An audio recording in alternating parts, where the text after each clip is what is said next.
I glanced at the dashboard clock. The hands had already swept to 4 o'clock in the afternoon. The grocery store was a madhouse, a sea of people where shopping carts constantly collided with a grating screech. It was always like this on the day before Thanksgiving, with everyone rushing to grab last-minute items for the feast. "Excuse me, ma'am, are you going to get that ham?" a young woman asked, peering into my cart. I looked down at the beautiful honey-glazed ham, its skin glistening perfectly. I had specifically chosen it for my son, David. It was his absolute favorite dish, the one he always said tasted 100 times better than any store-bought version. "This one's mine," I said, my voice soft but resolute, shifting the ham to a safer spot in my cart. The girl pouted and moved on.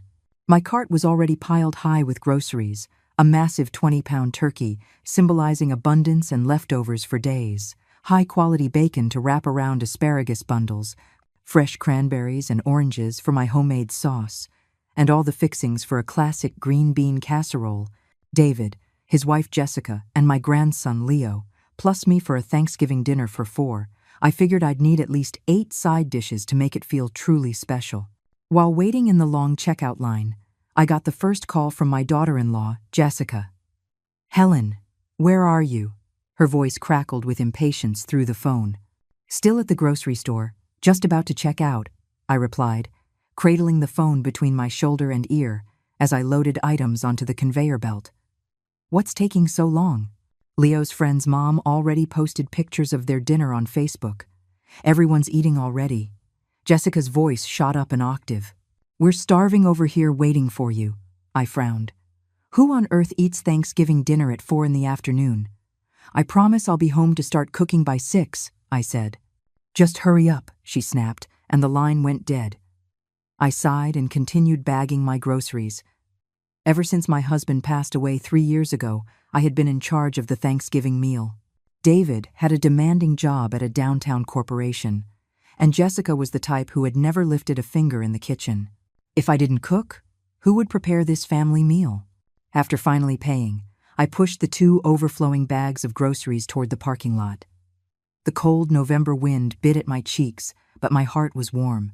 I pictured my grandson Leo's happy face when he'd taste his grandma's special dishes, and my steps grew lighter. However, as soon as I pulled out of the parking lot, I hit a wall of traffic. A sea of red brake lights stretched as far as the eye could see. The radio host was giving an update. "An emergency traffic alert for all drivers. We have a multi-car pileup on the Stevenson Expressway, causing severe backups on all surrounding routes. Please seek an alternate route if possible." I glanced at my navigation app. Every road was a thick, angry red. I tried calling my son to let him know, but the line was busy. The clock now read 4:30, and a knot of anxiety began to form in my stomach. Just then, my phone rang. It was Jessica. "Helen, where in the world are you now?" Her voice was sharp and piercing. "I'm stuck in traffic. There was an accident up ahead," I explained. "I might be a little late." "A little late? How late?" Jessica was practically screaming. "Do you have any idea that we're all sitting here starving, waiting for you to cook?" "David has a sensitive stomach. He can't go this long without eating." "What kind of a mother are you?" My grip tightened on the steering wheel. "There's nothing I can do about the traffic," I started to say, but she had already hung up. I took a deep breath, telling myself not to get upset with the younger generation. Jessica was a city girl, used to getting her way. She could be blunt, but I told myself her heart was in the right place. Over the next hour and a half, my phone rang 15 times. Each call was from Jessica, her tone growing more vicious with each one. "Are you doing this on purpose? Why are you dragging your feet, you old woman? You've completely ruined Thanksgiving. How did David end up with a mother like you?" My heart grew colder with each insult. When the 15th call came through, I heard David's voice on the other end. It wasn't a voice of comfort, but one of accusation. "Mom, do you have any idea the whole family is starving waiting for you?" Jessica's about to burst into tears. "Can't you have a little consideration for us?" In that moment, I felt something inside me snap. I said nothing and just ended the call. Ahead of me, the traffic finally began to inch forward, but I didn't continue in the direction of my son's house. At the next fork in the road, I flipped on my turn signal, turned the wheel, and headed in the complete opposite direction toward my old hometown of Maple Creek. Outside my car window, dusk was settling in, and a few stray snowflakes began to fall. The radio played cheerful holiday songs, a stark contrast to the storm brewing in my heart. I turned it off. In the silence, memories came flooding back. 30 years ago, on a snowy night just like this one, David's father had collapsed from a sudden brain aneurysm right outside his office. David was only 8 years old at the time, and I was just 38. I became a widow overnight. My in-laws said I was bad luck, and my own family urged me to remarry, but I gritted my teeth and raised David on my own. I remember those years, working rotating shifts at the local factory, then coming home to do sewing and mending jobs on the side. To save enough money for David's education, I didn't buy a single new piece of clothing for 5 years. The year he was studying for his SATs, I survived on 4 hours of sleep a night for 3 months straight, just so I could afford to pay for his prep courses. Eventually, David got into a big state university, landed a job at a major firm, married a girl from the city, and bought a big house. I thought my hard work had finally paid off. I offered to move in with them to help with the baby and the housework. But my stay turned me into their unpaid maid. Jessica ordered me around. David turned a blind eye, and even my grandson Leo learned to shout at his grandmother. The snow on the windshield grew heavier, blurring my vision. I couldn't tell if it was the snow or my tears. The phone rang again. The screen showed David's name. I didn't answer. I just kept driving. I had been driving for years, but for the first time, the steering wheel felt both incredibly heavy and incredibly firm in my hands. My hometown, Maple Creek, was a 2-hour drive from the city. By the time I reached the town entrance, the streets were decorated with festive lights, and the sound of firecrackers popped in the distance. I parked in front of my old home, the 2-story house my husband and I had built when we got married, which had been empty for years. I stood before it, looking at the peeling paint on the front door and the faded holiday wreath still hanging there, and I suddenly laughed. I couldn't tell you how much bitterness, how much resolve, and how much relief was in that laugh. I pulled out a key I hadn't used in years, took a deep breath, and pushed open the door to my old home. As the door creaked open, I knew my life was about to have a new beginning, too. The snow fell harder, the tires making a soft, crunching sound as they rolled over the accumulating powder. I turned up the heat in the car, but it couldn't dispel the chill that was rising from the bottom of my heart. My cell phone buzzed incessantly on the passenger seat, the word David on the screen stinging my eyes. For the first time in 30 years, I didn't answer his call. The voice of the traffic reporter came from the radio. The backup on the Stevenson Expressway has now lasted for 3 hours.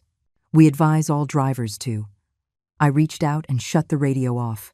The car was instantly filled with only the sound of tires on snow and my own breathing.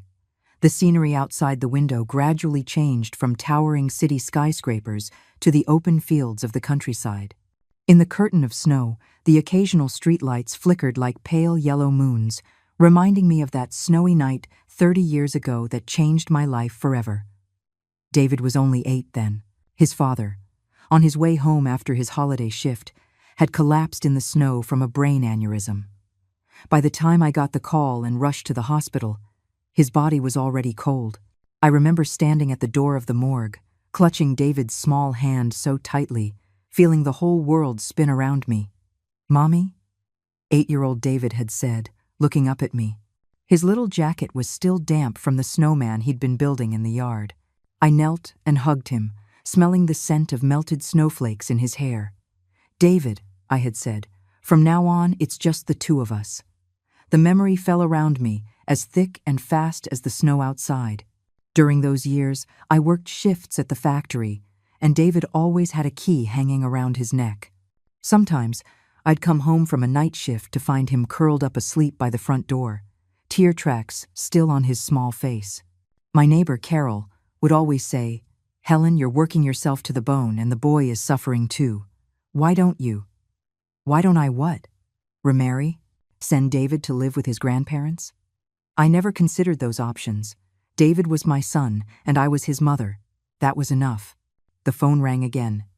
This time, the caller ID showed it was my grandson, Leo. My heart softened for a moment. My finger hovered over the answer button, But in the end, I put the phone down. 10-year-old Leo was innocent in all this, but tonight I needed some time. Time that was just for me. The GPS showed I was still 40 kilometers from Maple Creek. I knew this road so well I could have driven it with my eyes closed. When I was younger, I used to bring David back to Maple Creek every month to visit his grandparents. After they passed away, I rarely came back. The old house just sat empty, with a neighbor checking on it from time to time. The car hit a pothole, and the jolt shook me out of my memories. In the rearview mirror, I saw the glint of tears in my eyes. I wiped my face and took a deep breath. After all these years, I thought I had forgotten how to cry. I remember the day David left for college. I took him to the train station in Chicago. He boarded the train without even looking back, without giving me a hug. I stood on the platform, watching the train pull away, and the tears just wouldn't stop. It was the first time he had ever been away from me, and I couldn't even get a clear look at his back. Later, he graduated, got a job, got married. With each step, he moved further and further away from me. The first time Jessica came to our house for dinner, I cooked 8 different dishes. She tasted a single bite of each and said she was full. At their wedding, I wore a dress I had saved up for 6 months to buy, only to be seated in a corner, far away from the main table. When Leo was born, I waited outside the delivery room for 6 hours. Finally, a nurse came out and told me the new mother was too tired to see visitors today. By the time I drove into Maple Creek, the snow had stopped. The streetlights in town seemed much brighter than I remembered. The shops along the main street were decorated with new holiday wreaths and red ribbons. A few kids were setting off firecrackers by the side of the road, their laughter echoing in the crisp air. My old house was at the west end of town, a 2-story home with a small yard. My husband and I had saved up and built it ourselves, brick by brick, when we got married.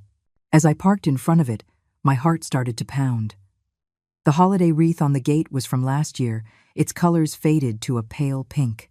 I took out my key, a key that had been on my keyring for 30 years but was rarely used.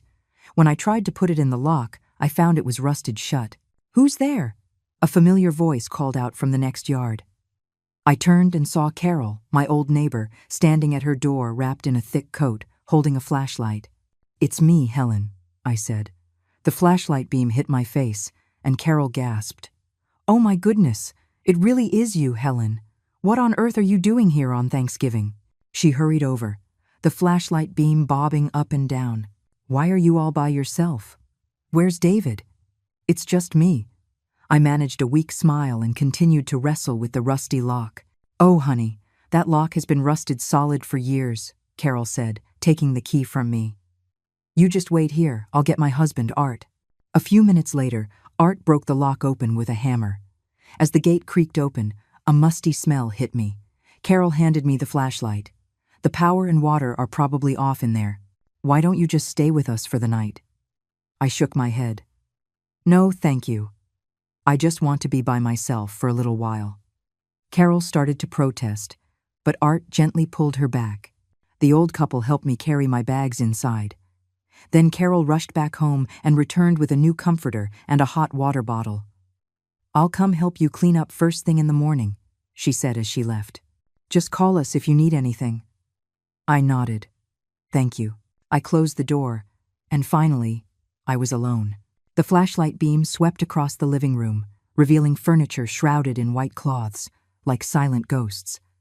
I lifted the cover off the sofa, and dust motes danced in the beam of light. As I sat down, I felt like every bone in my body was about to fall apart. The phone rang again. I pulled it out and saw 18 missed calls from David. There were also a few text messages. "Mom, where did you go? Jessica went too far, but you can't just do this. Mom, please answer the phone. We ordered takeout for Thanksgiving. Are you happy now? Where are you?" I didn't reply. I just switched the phone to silent. The flashlight beam landed on a photograph on the wall. It was a picture of the 3 of us, taken on David's 5th birthday. In the photo, his father had his arm around my shoulder, smiling from ear to ear. Little David sat between us, holding up a small cupcake. I reached out and gently touched the photo, my fingertips coming away covered in dust. A creaking sound came from upstairs, probably mice. It was only then that I realized how impulsive my decision had been. Here I was, on Thanksgiving night, alone in a house that hadn't been lived in for years, with no electricity, no water, and not even a proper bed to sleep on. But I didn't regret it one bit. I fumbled my way to the kitchen. The faucet, as expected, was dry. Luckily, I still had half a bottle of water in my car. I took a few sips, went back to the living room, and made a makeshift bed on the sofa with the comforter Carol had given me. As I lay down, my whole body ached in protest. I stared up at the dark ceiling and suddenly smiled. And as I smiled, the tears started to fall, streaming down my temples and into my hair. I, Helen Miller, 68 years old, a widow for 30 years, who had raised her son alone, helped raise her grandson, and served her daughter-in-law, had just been called a useless old woman on Thanksgiving. The phone screen lit up again. It was a text from Leo. "Grandma, where are you? I miss you." The tears flowed faster, but this time, I didn't give in. I replied, "Grandma is at the old house. I'll call you tomorrow. Happy Thanksgiving, my sweet boy." Then I turned off the phone. The sound of fireworks popped outside, and the occasional flash of light illuminated the living room. I counted silently in my head. 1, 2, 3, until the clock tower in the town center chimed 12 times. "Happy Thanksgiving, Helen," I said to myself. I was woken by the Sunday. When I opened my eyes, a golden ray of light was streaming through a gap in the curtains, right onto my face.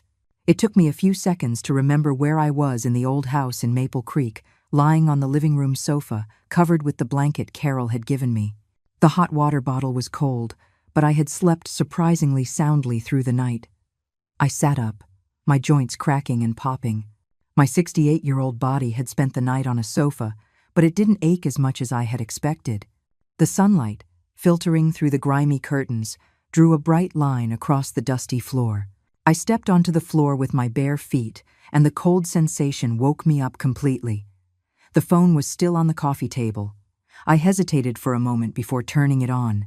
A cascade of notification chimes immediately filled the air, 23 missed calls and 15 text messages, mostly from David, with a few from Leo. The latest one was sent half an hour ago.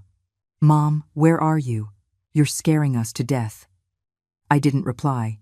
Instead, I pulled open the curtains. Sunlight flooded into the room, illuminating the entire living room. Dust motes danced in the light like countless tiny sprites. I sneezed and realized my throat was parched. In the kitchen, I twisted the faucet for a long time before water finally sputtered out, rusty red at first, then slowly clearing up. I filled a glass and took a long drink.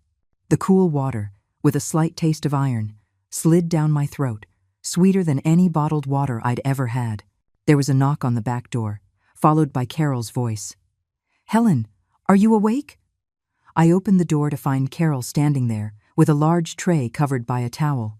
"I figured you wouldn't have anything here," she said with a smile. "I brought you some breakfast and hot water."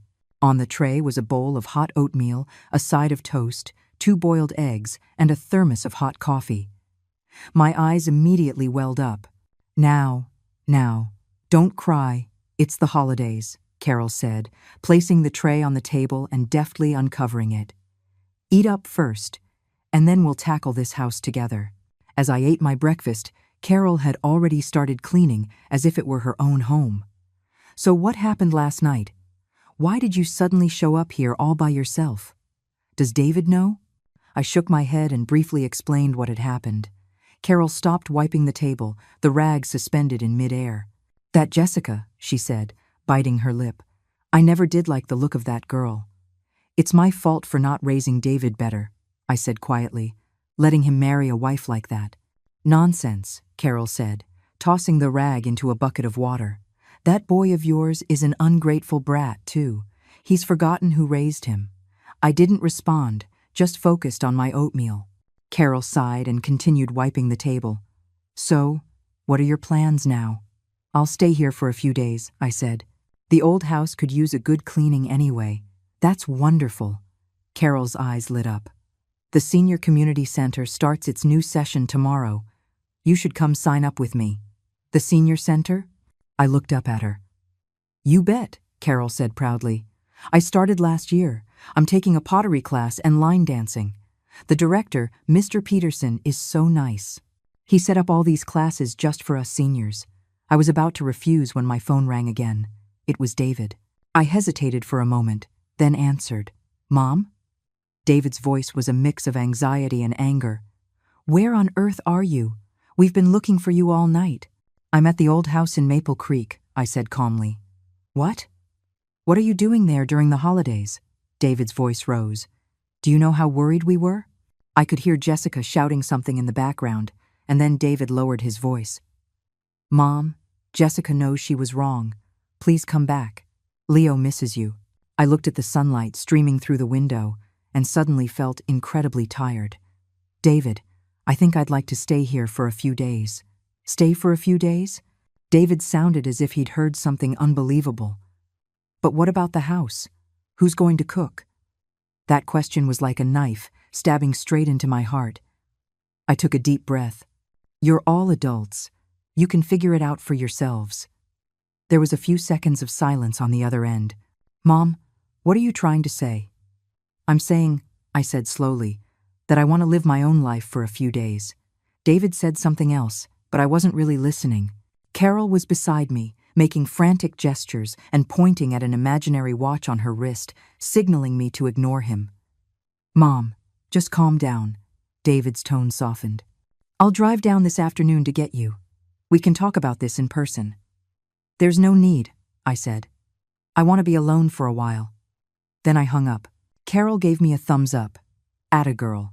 I gave a bitter smile and continued with my breakfast.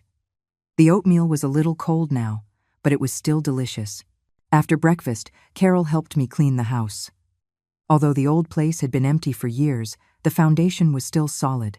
Art called someone to get the power and water turned back on, and even fixed the heating. By noon, the living room and my bedroom were looking brand new.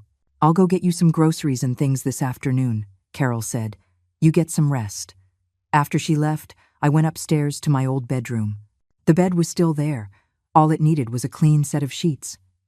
I opened the closet and found a few of my old clothes and some of David's father's.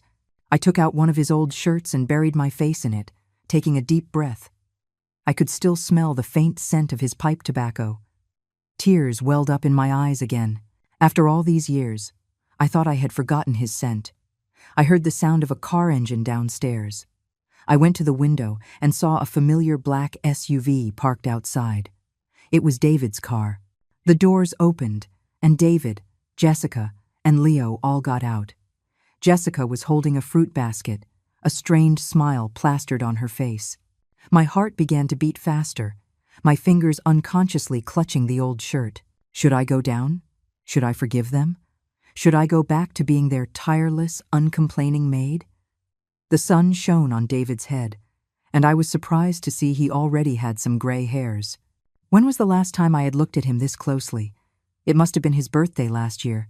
I had made his favorite braised short ribs, but he didn't get home from work until after 9, and the food had gone cold. I put down the shirt and slowly walked downstairs. Before opening the door, I took a deep breath and checked my reflection in the peephole. The door opened, and David's face was a mask of relief. Mom, Jessica managed to smile. Mom, I was wrong yesterday. Please don't be angry. Leo rushed forward and hugged my waist. Grandma, I missed you. I stroked Leo's head and looked at my son and daughter-in-law. I suddenly knew exactly what I wanted. Come in, I said. We need to talk. Mom, this house is so old. It can't be comfortable to live here, David said, looking around with a frown so deep it could hold water. Jessica placed the fruit basket on the freshly wiped coffee table, her eyes darting toward the kitchen. Mom, you don't even have a refrigerator here. How are you going to eat? I didn't answer, just pulled Leo onto the sofa next to me. Leo, happy Thanksgiving, I said, pulling a crisp $50 bill I had prepared from my pocket. Thanks, Grandma. Leo happily took the money, but Jessica snatched it away from him. Mom, you shouldn't have, Jessica said with a fake smile. You're living here all alone. You'll need the money. I watched Leo's happy face fall, and a sharp pain went through my heart. That's for Leo, I said calmly. He's my grandson. What's wrong with me giving him a little holiday money? Jessica's smile froze on her face. Reluctantly, she handed the bill back to Leo. David cleared his throat. Mom, we're here to take you home. It's a holiday. A family should be together. Not so fast, I said. I want to stay in my old home for a while. For a while? Jessica's voice shot up. Then what about us at home? I looked up at her. The three of you are perfectly capable adults. Can't you cook for yourselves? Jessica's face changed instantly. Mom, what's that supposed to mean? We're so busy with work. I'm 68 years old, I interrupted her. I'm older than both of you, but I can still take care of myself. David knelt down and took my hand. Mom, was it something Jessica said yesterday that hurt you? She didn't mean it. I looked into my son's eyes and felt like I was looking at a stranger. Was this still the same little boy who wrote in his school essay that his mom was the greatest person in the world? David, I said softly, do you remember when you had that high fever when you were 10? David paused. Why are you bringing that up now? You had a fever of 104. The doctor said if we'd been any later, it could have been life-threatening, I continued. I was working overtime at the factory that day. A neighbor had to call the workshop to find me. I rode my bicycle to the hospital so fast that I fell 3 times on the way. David's gaze flickered. Mom. At the hospital, the nurse said you needed to be admitted for observation, but there were no beds left. My voice was calm, as if I were telling someone else's story. I got on my knees and begged the doctor. They finally set up a temporary bed for you in the hallway. I sat on a hard plastic chair and watched over you for 3 days and 3 nights until your fever broke. The living room was eerily quiet. Leo stared at me with wide eyes. Jessica fidgeted uncomfortably with her purse strap. David's eyes were red. Mom, I remember. No, you don't remember, I said, shaking my head. If you remembered, you wouldn't have let your wife speak to me that way. Jessica suddenly stood up. Mom, my attitude was bad yesterday, and I apologize. But you can't just leave like that. David was so worried about you. I looked at my daughter-in-law's perfectly shaped eyebrows and bright red lipstick and suddenly felt exhausted. Jessica, for the past 10 years, I've cooked for you, cleaned the house, and picked up Leo from school every single day. Have you ever once said thank you? Jessica opened her mouth, but no words came out. Mom, we're family, David interjected. We don't need to say thank you. Family, I nodded. So that means I deserve to be called a useless old woman. David's face changed. Did she really say that? He turned to glare at his wife. Jessica's face turned beet red. I was just angry. Enough, I said, standing up. You should go. I want to stay here for a while. I need some peace and quiet. Mom, David said, panicking. You can't do this. I can, I said calmly. I've made my decision. David wanted to say more, but Leo suddenly tugged on his pants. Daddy, Grandma's tired. The child's words silenced everyone. Finally, David relented. All right, Mom. You stay here for a few days. Call us if you need anything. He paused. We'll come see you again tomorrow. After they left, I let out a long sigh and collapsed onto the sofa. Carol was right. It was time for me to live for myself for a few years. That afternoon, Carol returned with bags and bags of supplies, towels, a toothbrush, slippers, and even a small electric rice cooker. Use this for now, she said. I'll take you to the farmer's market tomorrow, and we can get you some more things. The next morning, Carol came knocking on my door, full of excitement. Get up, get up. I'm taking you to meet Mr. Peterson. She dragged me to the town's senior community center. It was a 3-story building that used to be the town's elementary school. After the school moved, it was converted into a center for seniors. Mr. Peterson was a slim man in his early 60s with reading glasses, who spoke slowly but methodically. Mrs. Miller, welcome, welcome, he said, warmly shaking my hand. Carol has told me so much about you. I felt a little embarrassed. I don't really know how to do anything. Oh, that's what we're here for, to learn. Mr. Peterson said with a smile. We have pottery classes, painting, line dancing, and even a workshop on how to use a smartphone. Helen is a fantastic cook, Carol chimed in. Mr. Mater says. Peterson's eyes lit up. That's wonderful. We're having a community bake-off next month. You must participate. I waved my hands in refusal. Oh no, my cooking is nothing special. Mom? David's voice suddenly came from the doorway. I turned to see him standing there alone, holding several large bags. What are you doing here? I asked. Just bringing you some things, David said, walking in and nodding at Mr. Peterson. Mom, can I talk to you alone for a minute? Mr. Peterson tactfully made an excuse and left. David finally spoke. Jessica was too embarrassed to come, and Leo is in school. I nodded, waiting for him to continue. Mom, I didn't sleep at all last night. David's eyes were indeed a bit dark. I've been thinking a lot. And I'm so sorry. I didn't say anything. After you left, I realized just how much you do for us, David said, looking down. The groceries in the fridge, you bought all of them. Leo's homework, you checked it every night. Even my shirts, you ironed them. I sighed. David, that's not what I want to hear. Then what do you want? David looked up, his eyes filled with confusion. Tell me, and I'll do it. I looked at my son's bewildered face and suddenly understood. He had no idea what I wanted. For 30 years, I had taken such good care of him that he never realized his mother was a person with her own thoughts and needs outside of just being mom. David, I said softly, I don't want anything. I just want to be Helen Miller for a few days, not just David's mom. David was stunned, clearly not understanding what I meant. You should go home for now, I said. I'm fine here, really. David hesitated, but finally nodded. All right, take care of yourself, Mom.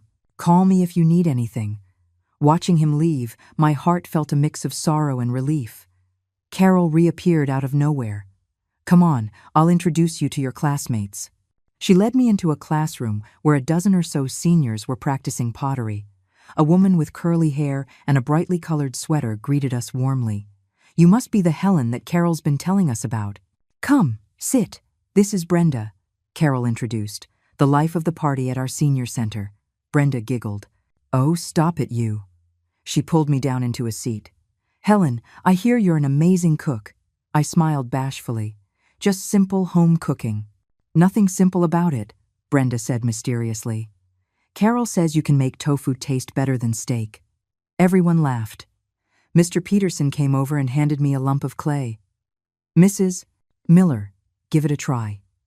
I took the clay, my hands trembling slightly. The last time I had done anything like this was when David was in elementary school, helping him with an art project.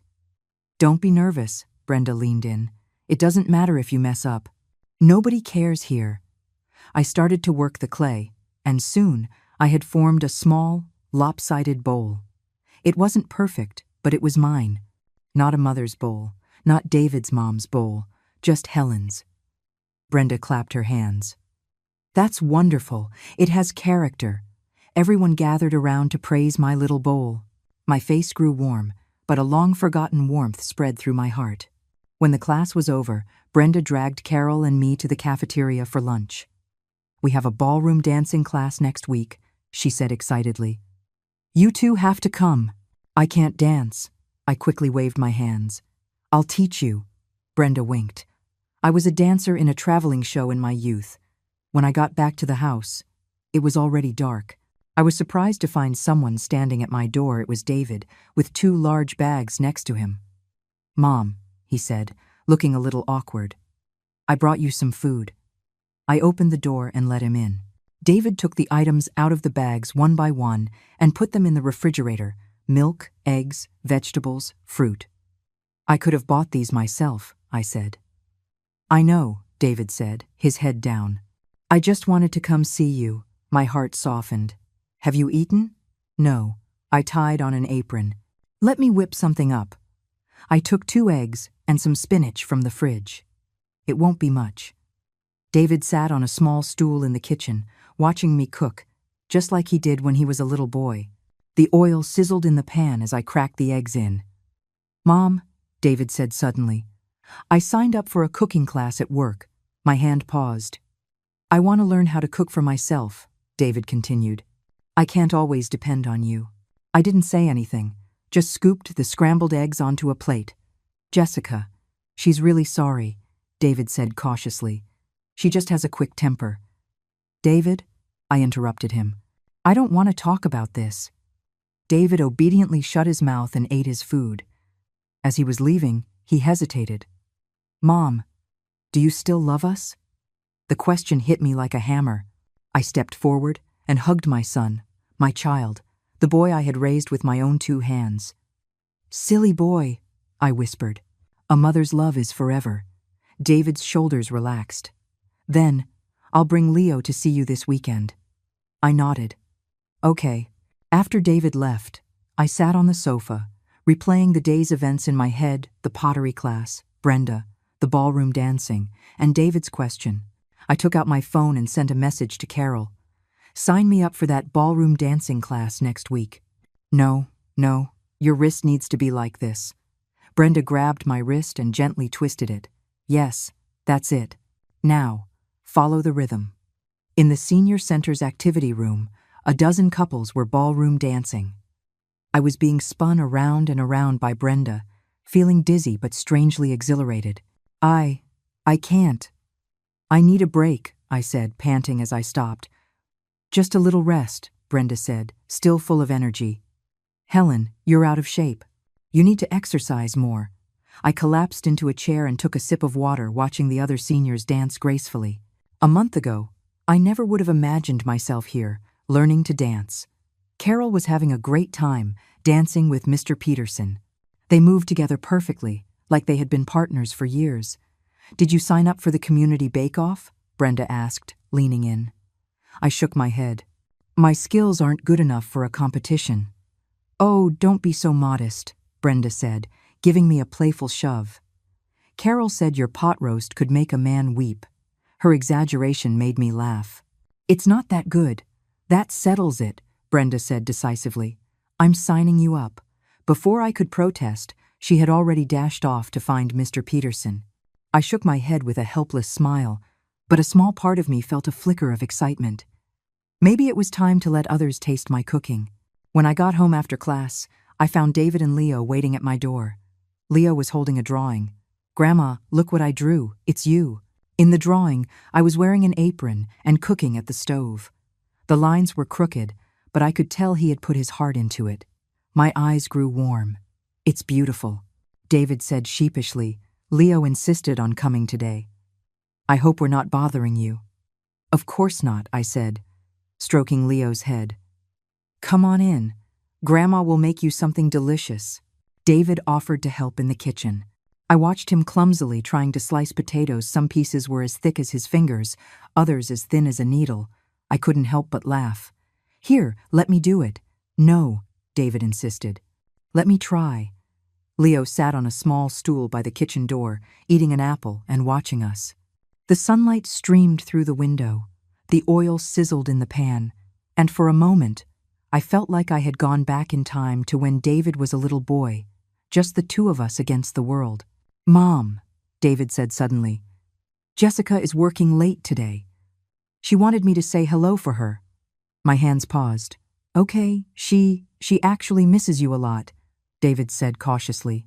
The house is a mess without you. I didn't respond.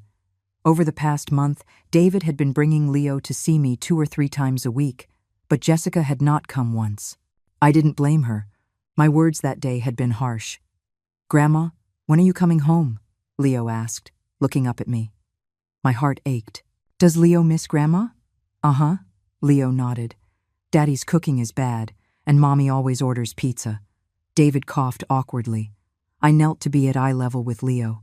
Grandma is very happy here, but Leo can come visit Grandma anytime he wants, okay? Leo nodded, though he didn't fully understand. During dinner, David said hesitantly, Mom, that bake-off. Can I come and watch? I looked up in surprise. How did you know about that? Brenda told me, David smiled. She added me on Facebook. She said I had to come see your skills for myself. That Brenda, I thought, half amused, half exasperated. It's just a little competition, nothing special to see. I want to see. Leo raised his hand. I want to cheer for Grandma. Looking at my grandson's sparkling eyes, I had to agree. All right. The competition was set for the following Saturday in the town square. As the day approached, I grew more and more nervous. I had been cooking my whole life, but never in front of a crowd. Brenda and Carol were more excited than I was, constantly giving me suggestions. Make your signature dish, Brenda said. Make that pot roast. Carol agreed. You're guaranteed to win first place. The night before the competition, I tossed and turned, unable to sleep. At 3 a.m, I finally got up and checked all my ingredients one more time. Just as the sky was beginning to lighten, I received a text message from David. Mom, good luck. Leo and I are so proud of you. Tears instantly filled my eyes. On the day of the competition, a dozen cooking stations were set up in the square. Most of the contestants were chefs from local restaurants. I was the only amateur. Brenda and Carol came early to help me set up and even made an exaggerated banner that read, Helen Miller for the win. This is so embarrassing, I said, trying to take the banner down, but Brenda wouldn't let me. What's there to be embarrassed about? She said, her hands on her hips. The honor of the senior center rests on your shoulders. Just before the competition started, David arrived with Leo. To my surprise, Jessica came too, though she stood at a distance and didn't come closer. I nodded at her, and she gave me a weak smile in return. The announcer explained the rules. Each contestant had 1 hour to make their signature dish, which would be judged by a panel of 5 judges. When the whistle blew, I immediately got to work. I was making my famous pot roast, but with a secret twist, I used a dark beer instead of water and added a few dried plums to make the meat extra tender. The noise of the crowd faded away, and my world shrank to the pot and ingredients in front of me. Time's up. The announcer's voice brought me back to reality. I plated the pot roast, garnishing it with fresh parsley. The meat was a beautiful, rich brown, glistening and fragrant. Brenda took an exaggerated sniff. Oh my God, that smells heavenly. The judges tasted each dish one by one. When they got to my pot roast, their serious expressions turned to surprise. This meat is so tender it melts in your mouth. Rich but not greasy, and there's a unique flavor. What's your secret? I smiled shyly. Just an old family recipe. During the scoring, my heart was in my throat. The announcer declared, and the first prize goes to Mrs. Helen Miller for her pot roast. The crowd erupted in applause. Brenda and Carol rushed up to hug me, laughing and crying at the same time. Leo ran over too. Grandma is the best. David stood to the side, his eyes shining with tears. I glanced over at Jessica and saw her looking down at her phone, her expression unreadable. When I went up to accept my award, one of the judges asked me, Mrs. Miller, with your talent, have you ever considered opening a small restaurant? Oh, I was stunned. I'm just a housewife. What a shame, the judge shook his head. It would be a crime not to share this food with the world. After the event, a man in a suit stopped me. Mrs. Miller, hello.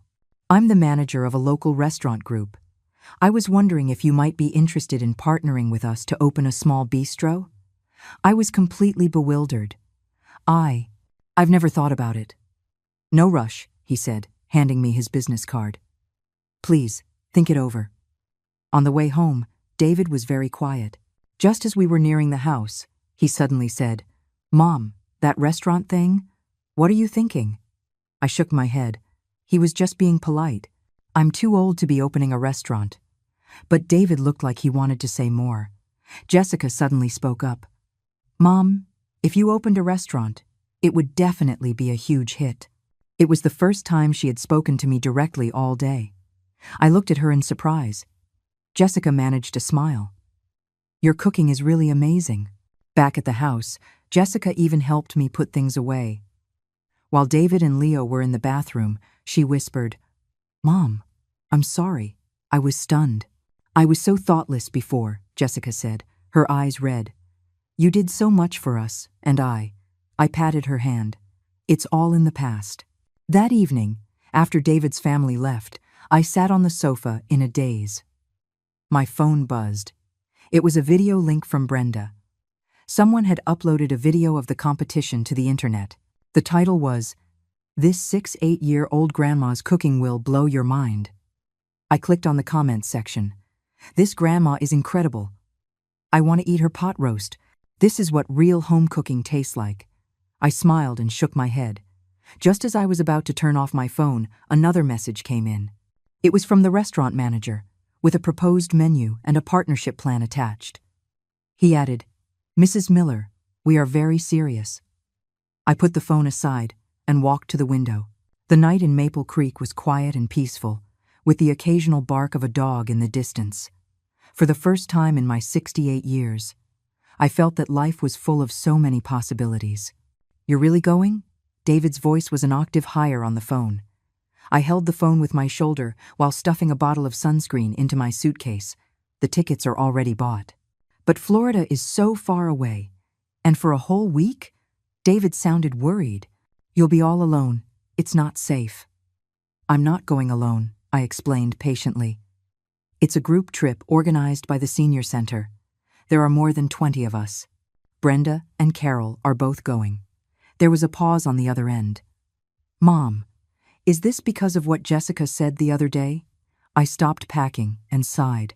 Last Sunday, when David's family came over for dinner, Jessica had become unusually enthusiastic when she heard I was considering the bistro offer. "Mom, if you open a restaurant, we'll support you 100%. David can help you with the books, and I'll handle the marketing." I had just smiled and didn't comment at the time. But as they were leaving, David quietly told me that one of Jessica's friends said that nostalgic, home-style bistros were very popular right now and could make a lot of money. "David," I said, tucking the sunscreen into my toiletries bag, "I'm going on this trip because I want to go. I'm 68 years old, and I've never seen the ocean. But my flight is about to board. I have to go," I said, even though my flight wasn't until the next morning. I hung up. The phone screen was still lit up with a message from Brenda. "Don't forget your swimsuit." A swimsuit? I shook my head. At my age? But there it was, lying in my suitcase, a new one-piece swimsuit, navy blue with a little skirt, the kind Brenda had insisted I buy at the new clothing store in town. "Helen, you have fair skin. Blue will look great on you," she had said, holding it up against me, ignoring my protests. I put the phone aside and continued checking my luggage. Sunscreen, sun hat, clothes, daily medications, and a brand new notebook. It was a gift from Mr. Peterson, who told me to write down my travel experiences. Outside, the early summer sun shone down on the small yard of my old house. A month ago, I was still debating whether to accept the restaurant owner's offer, and now I was going to Florida. Sometimes, life takes turns that are completely unexpected. The doorbell rang. It was Brenda, wearing an outrageously wide-brimmed straw hat, looking like she was ready to hit the beach that very second. "Are you all packed?" She breezed in, inspecting my suitcase. "Got the swimsuit? Got the sunscreen?" "Yes and yes," I laughed, pointing them out to her. Brenda nodded in satisfaction, then lowered her voice. "I heard your daughter-in-law wasn't too happy about you going on this trip." I shrugged. "She thinks it's too far." Brenda rolled her eyes. "She doesn't think it's too far when she goes on business trips overseas, does she?" Her comment made me laugh. Brenda patted my shoulder. "Helen, at our age, we should do whatever we want to do. See you at the airport tomorrow." After Brenda left, I sent a text to David. "Leaving for my trip tomorrow. My phone will be off for a few days, don't worry." He replied almost instantly. "Mom, be safe.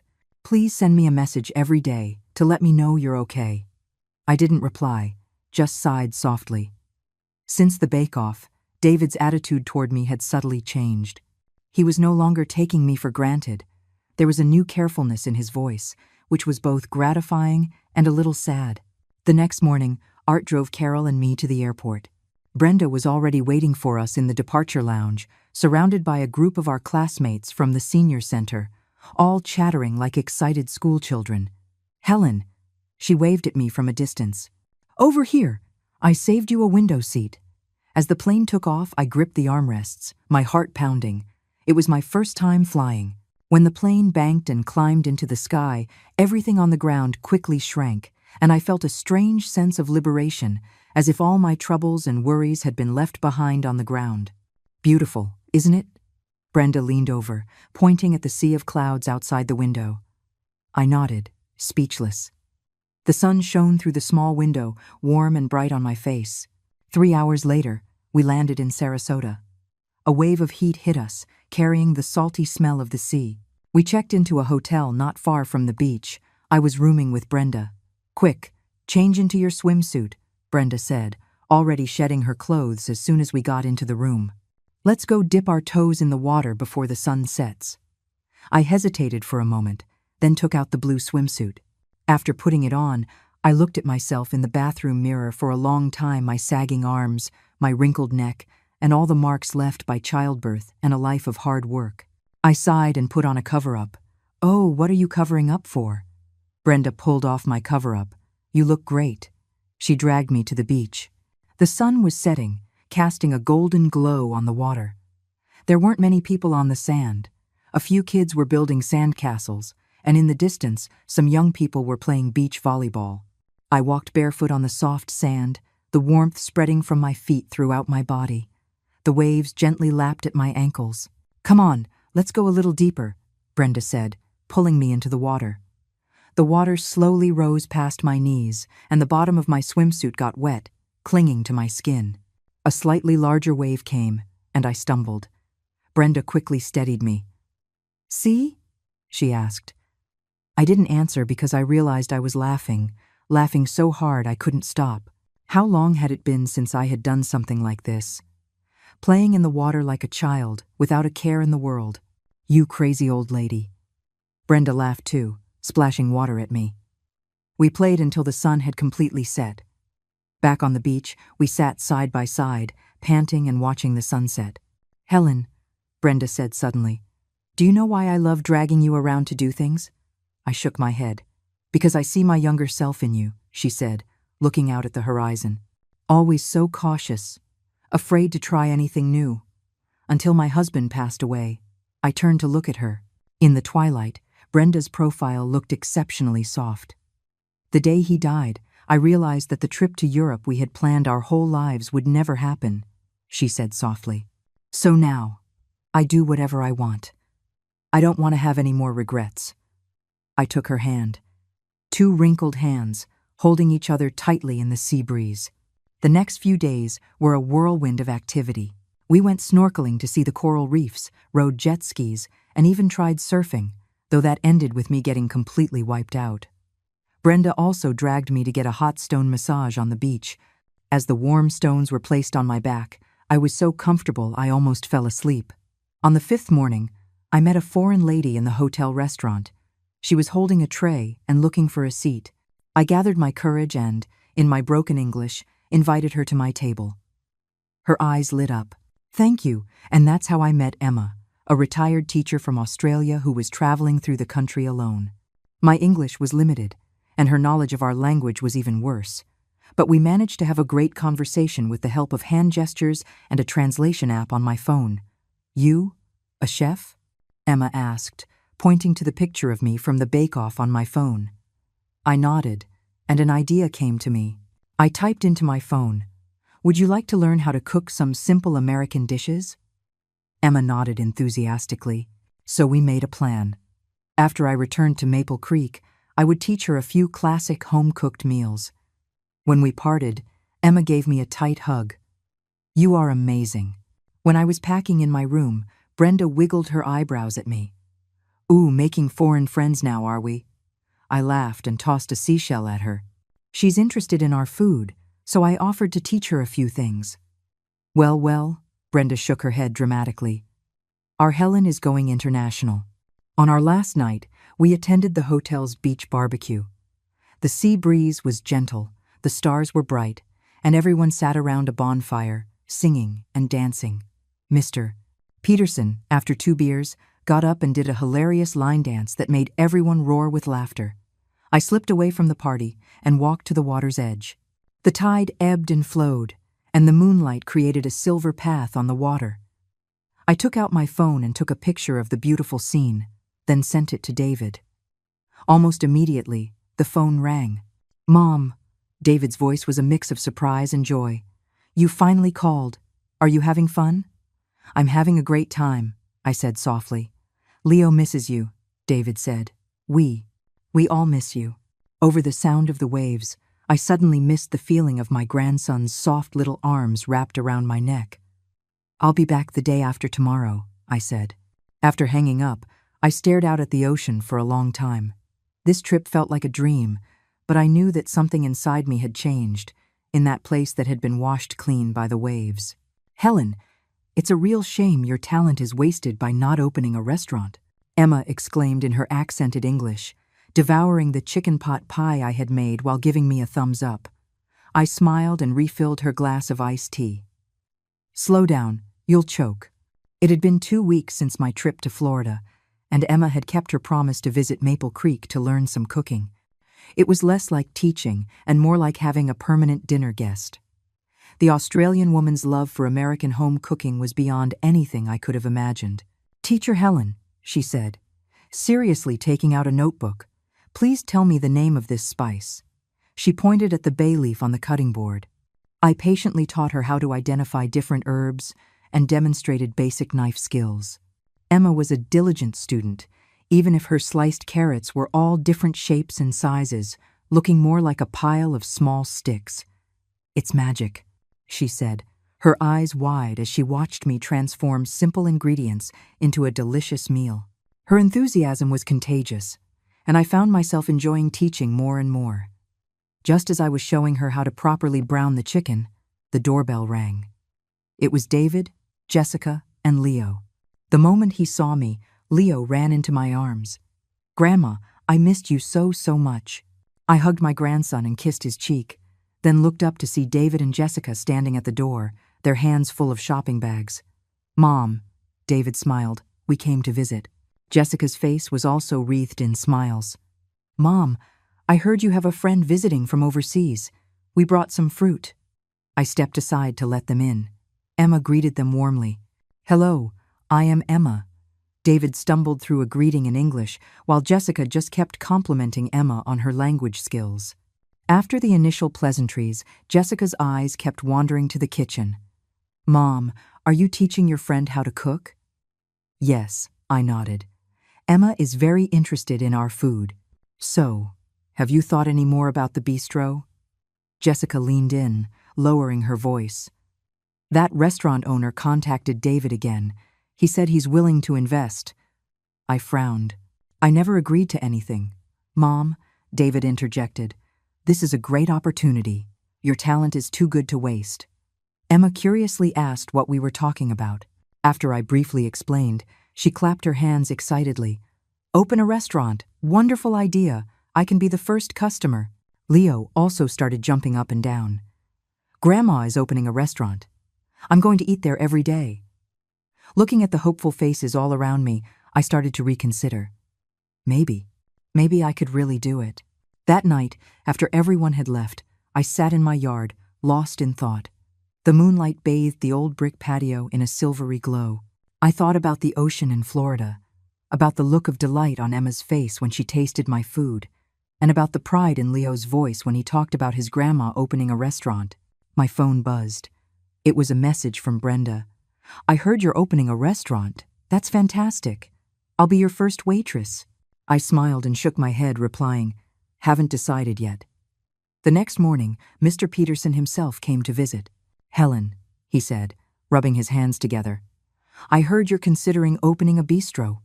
I poured him a cup of tea. News travels fast. The senior center could invest. Mr. Peterson said excitedly, "With your skills, it would be a huge success." I laughed, amused. "You've got to be kidding me." "I'm serious," Mr. Peterson said, putting down his teacup. "The senior center has been looking for a way to generate some income to fund more activities for our members. If you're willing, we could help you convert the ground floor of your house into a dining room. You provide the culinary expertise, and we split the profits." I was stunned. I had never expected such a concrete proposal. "Think about it," Mr. Peterson said, getting up to leave, no rush. After he left, I walked around my house. The two-story building's ground floor was already a living room and kitchen. It could indeed be converted into a dining space. I could even put a few tables in the yard. Dining under the grape arbor in the summer would be lovely. As I was thinking, the doorbell rang again. It was a stranger, a woman in her early 30s with a weary face, holding the hand of a 4 or 5-year-old girl. "Hello," she asked timidly. "Are you hiring?" I was confused. "No, but..." She showed me her phone. On the screen was a forwarded message. "Maple Creek Old House Bistro now hiring kitchen help. Good pay." I immediately knew who was responsible. Brenda. She must have been spreading the news that I was opening a restaurant. "Come in and sit down," I sighed, letting them in. "What's your name?" "My name is Sarah," the woman said softly. "And this is my daughter Lily. We just moved back here from out of state. It's been hard to find a job." As she spoke, the little girl clutched her mother's dress, looking at me with big, shy eyes. My heart softened. "Have you eaten?" Sarah shook her head. I went to the kitchen and quickly brought out 2 steaming bowls of chicken noodle soup. Watching the mother and daughter eat so hungrily, I made a decision. "Sarah, if you don't mind, you can start by helping me out here. The restaurant isn't open yet, but..." Sarah's eyes filled with tears. Thank you so much." And just like that, Helen's Kitchen was unofficially born. The very next day, Mr. Peterson arrived with a construction crew to start renovating the house. Brenda appointed herself as the marketing director and started handing out flyers all over town. Emma extended her visa, claiming she needed to stay on as an international consultant. Even Carol came over to help with peeling vegetables. What surprised me the most was the attitude of David and Jessica. When they heard I was really opening the restaurant, they started coming over to help almost every weekend. Jessica even offered to help me design the menu and set the prices. I could see the calculation in her eyes. She was interested in the profits, but I no longer cared. Every morning, as the sun streamed into my kitchen, I would look at the fresh ingredients on my cutting board, smell the fragrant aromas from my pots and pans, and listen to the rhythmic sound of Sarah's chopping and Lily's laughter, and I would feel that my life was full of hope. On our first day of business, we only served 5 tables, all classmates from the senior center, but their reviews were glowing. The next day, we had 10 tables. The day after, 20. A week later, we had to start taking reservations. "Helen!" Brenda burst into the kitchen. "The local TV station wants to interview you." I was busy cooking and didn't even look up. "Stop joking." "I'm serious," she said, waving her phone. "That video from the bake-off went viral. It has hundreds of thousands of views." I finally looked up. My spatula paused in mid-air. "What?" Sure enough, that afternoon, a reporter and a cameraman from the local news station showed up. I was so nervous my hands were shaking, and I almost burned the sweet and sour ribs. "Helen," the young female reporter asked, "what does it feel like to start a new business at your age?" I looked at the camera and suddenly thought of the ocean in Florida, of that moment of clarity I had while standing on the beach. "Age is just a number," I heard myself say. "If you want to do something, it's never too late to start."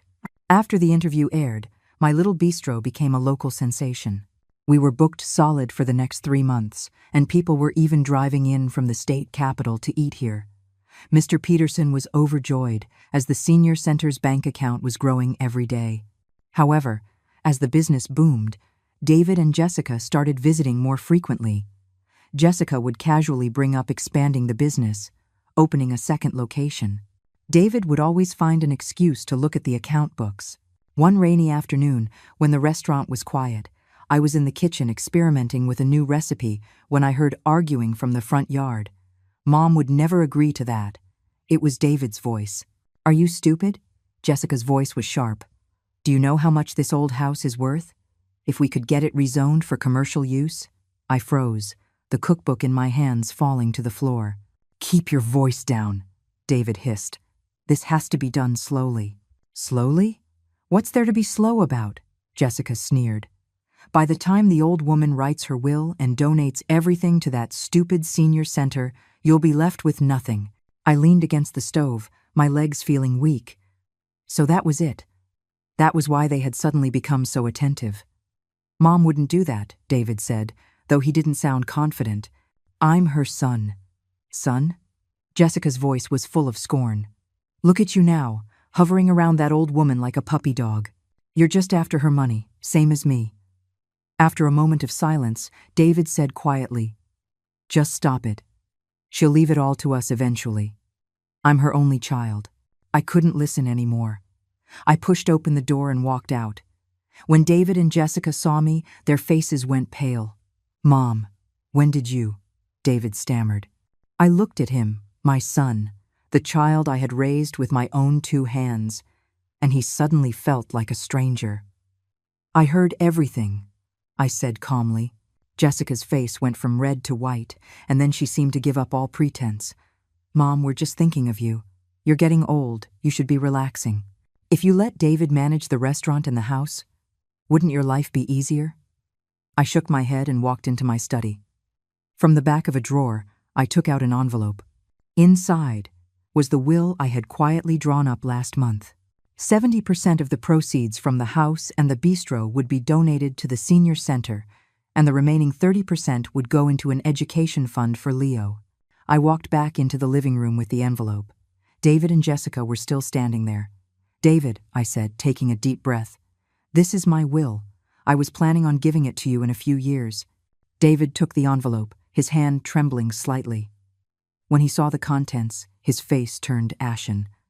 Mom, you can't. You old fool.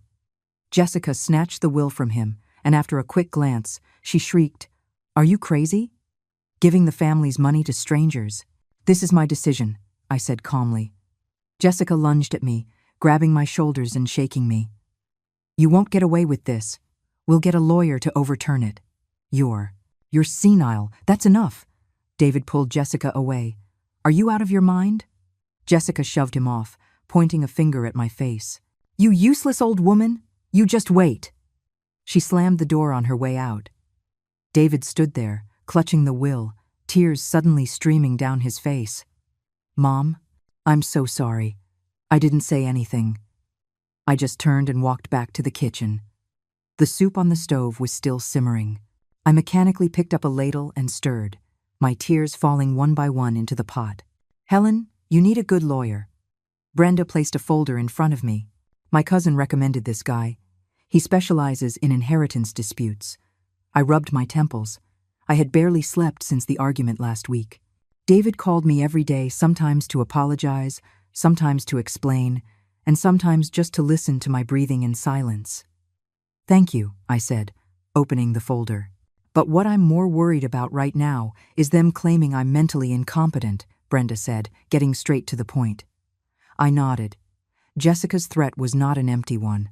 If we went to court, and they could prove I was legally incompetent, my will would be overturned. Don't worry, Brenda patted my hand. Mister, Peterson has already contacted the head of neurology at the city hospital. You have a full evaluation tomorrow. We'll get a medical certificate first. I squeezed her hand gratefully. Since the incident, my friends from the senior center had been my rock. Carol came over every day to cook for me, Mister. Peterson was running around contacting lawyers, and Brenda had barely left my side, afraid I would do something drastic. The doorbell rang. Brenda went to get it, and I heard her surprised voice. Leo? What? I quickly got up and saw my grandson standing at the door, his backpack on, his eyes red. Grandma? The moment he saw me, he ran into my arms, burying his face in my stomach. Mommy and Daddy were fighting. I was so scared. I held him tight, my heart aching. It's okay, sweetie. It's okay now. Grandma's here. Leo looked up, his eyes watery. Grandma, are you really going to give the house to other people? I wiped his tears. Not to other people, honey. To the senior center, so more grandpas and grandmas can have a happy place to go. But can I still come here? Of course you can. I kissed his forehead. This is Grandma's house, and it will always be your house too. Leo seemed relieved and leaned against me, playing with his toys. I quietly sent a text to David. Leo is with me. Half an hour later, David rushed over. He looked exhausted, with stubble on his chin and a wrinkled shirt. Mom, he said, standing at the door, unable to find the right words. I had Brenda take Leo out to the yard to play, then gestured for David to sit down. Mom, Jessica, she. David wrung his hands. She went back to her mother's house. She said, she wants a divorce. I poured him a cup of tea. And what do you think? David suddenly broke down.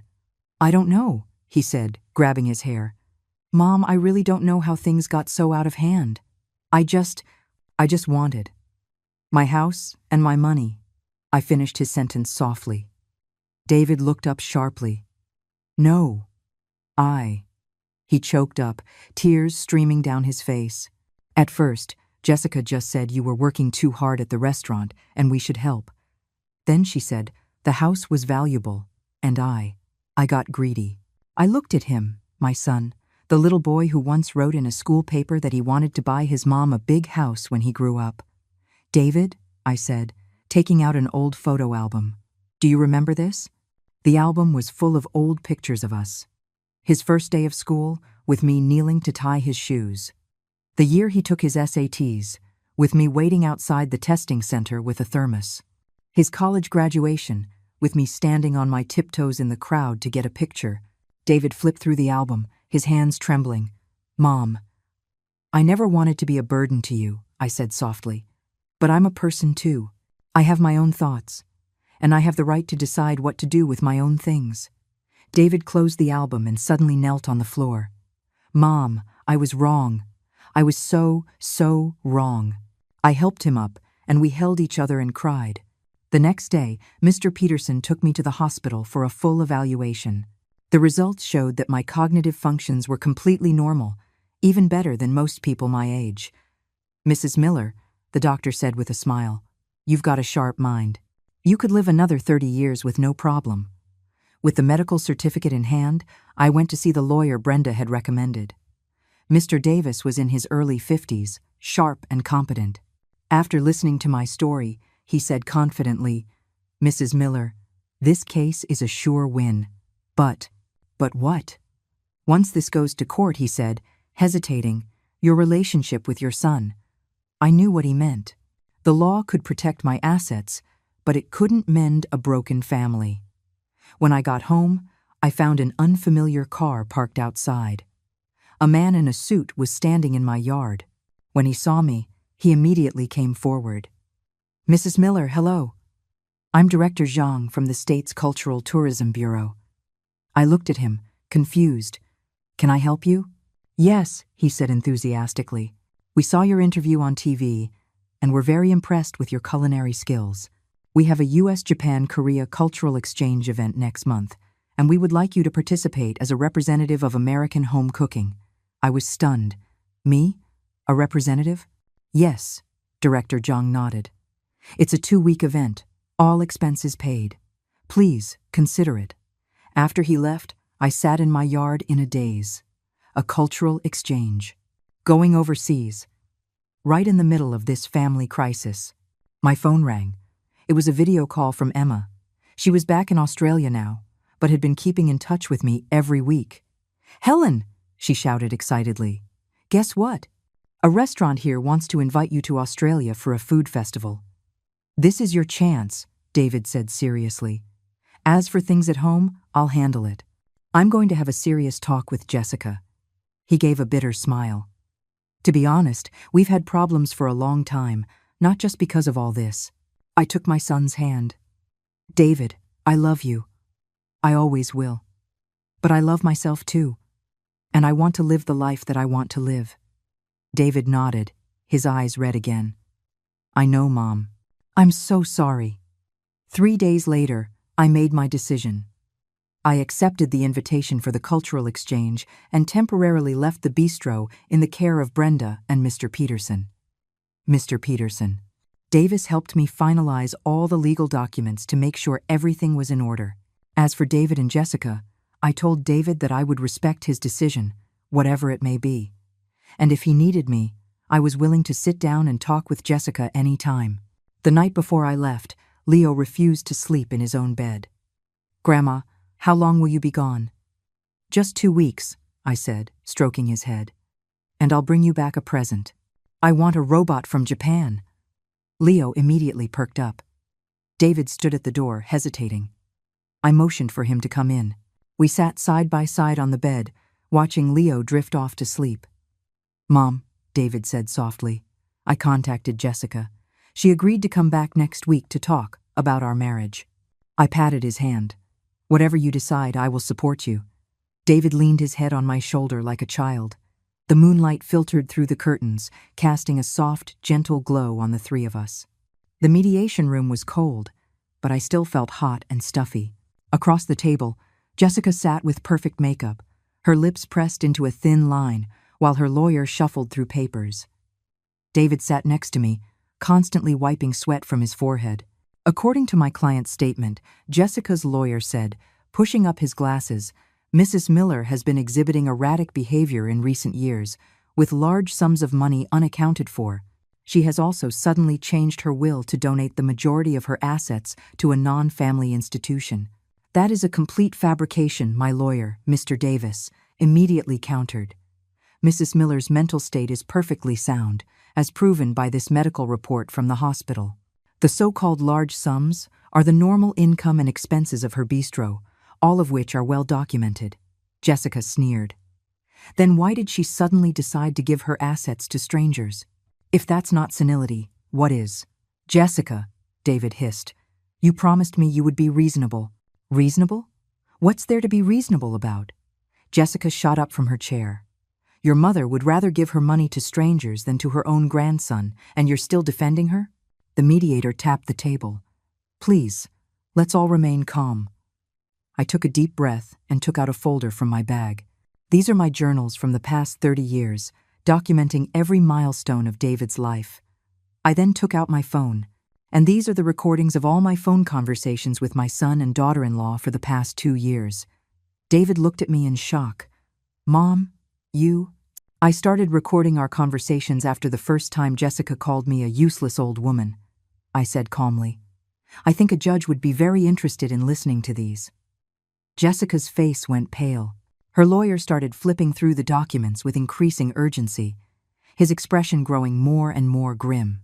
"Furthermore," I continued, "regarding the flow of funds David mentioned, I also made some discoveries." I turned to my son. "David, do you remember opening a bank account in my name last year?" David's eyes darted around. That was to make it easier to transfer money to you. Is that so?" I produced a bank statement. "Then why did this account transfer out $15,000 over the past 6 months to a construction company? A company whose legal representative," I looked at Jessica, "is your cousin." The room fell silent. The color drained from David's face, and Jessica's nails dug deep into her palms. "Mom," David's voice trembled. I didn't know." "You knew," I said softly. "You just chose to look the other way." The mediator cleared his throat. "Given the complexity of the situation, I suggest." "There's no need." Jessica suddenly stood up. "We're dropping the lawsuit." She grabbed her bag and stormed out. At the door, she turned and gave David a venomous look. "You can have your mother." The door slammed shut, leaving the room in dead silence. David collapsed into his chair, his hands covering his face. The mediator and Mr. Davis tactfully left, leaving just the two of us. "Mom." David's voice came from behind his hands. "I'm sorry. I really didn't know about the money." "David." I pulled his hands away from his face, forcing him to look at me. "I don't blame you for wanting money. I blame you for being too cowardly to ask me for it, choosing instead to sneak around behind my back." Large tears rolled down David's cheeks. "I was afraid you wouldn't give it to me. If you had just talked to me, told me you needed money for a business venture or for Leo's tutoring, would I have said no?" I wiped his tears. "But you and Jessica, you played good cop, bad cop, and treated me like a fool." David suddenly fell to his knees, hugging my legs and sobbing, "Mom, I was wrong. I really know I was wrong now." I stroked his hair, just as I did when he had nightmares as a child. "David, I may be old, but I'm not senile. I know money is important, but it can't buy family, and it can't buy respect." David looked up, his eyes full of tears. "Mom, Jessica, she. That's for you to decide." I said softly. I just want you to be happy. After leaving the mediation, Mr. Davis told me that Jessica's side had officially withdrawn all legal action. Do you want to pursue the matter of the missing money? He asked. I shook my head. No, let it go. Consider it child support for Leo. On the way home, David was silent. Just as we were pulling up to the house, he suddenly said, Mom, I think I need to move out for a while. I need to do some thinking. I nodded. The old house is always open to you. 3 days later, I boarded a flight to Japan. Brenda, Carol, Mr. Peterson, and a whole group from the senior center came to see me off, making a cheerful, bustling crowd. David came too, with Leo. Leo kept reminding me, Don't forget my toy robot. Grandma, you have to take lots of pictures. I will, I promised, kissing his cheek. David helped me with my luggage, looking like he wanted to say something. Just before I boarded, he suddenly hugged me. Mom, have a safe trip. I'll take care of everything here. I'll be waiting for you when you get back. I patted his back and said nothing. Some paths he had to walk himself. Some lessons he had to learn on his own.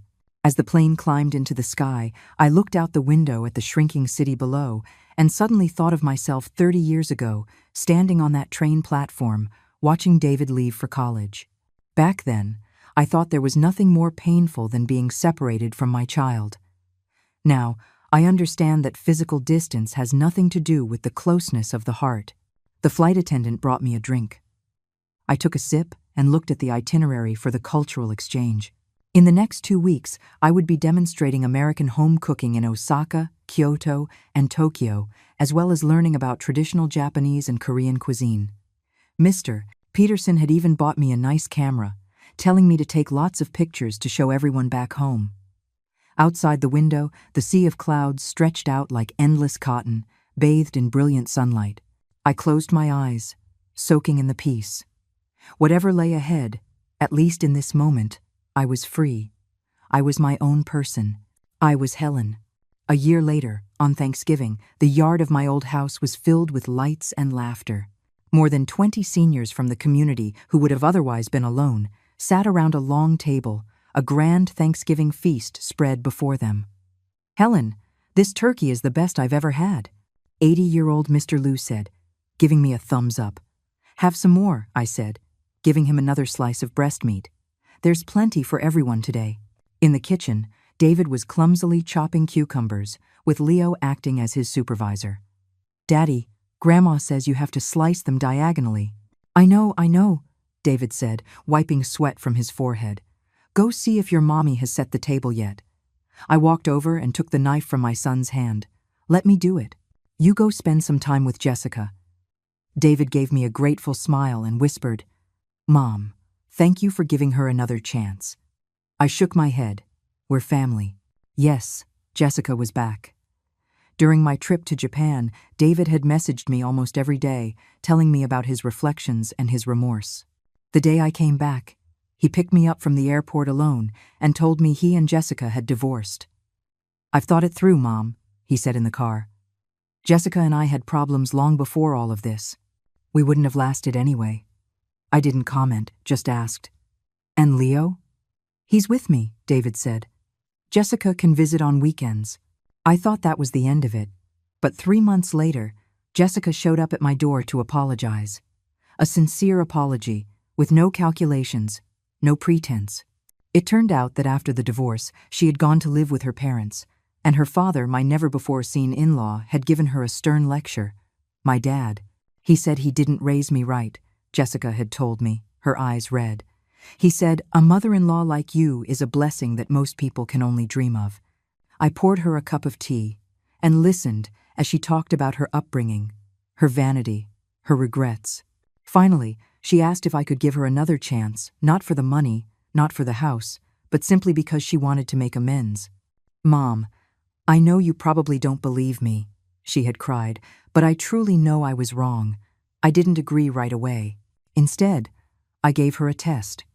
Work at the bistro for a month, without pay, starting with the dirtiest and hardest jobs.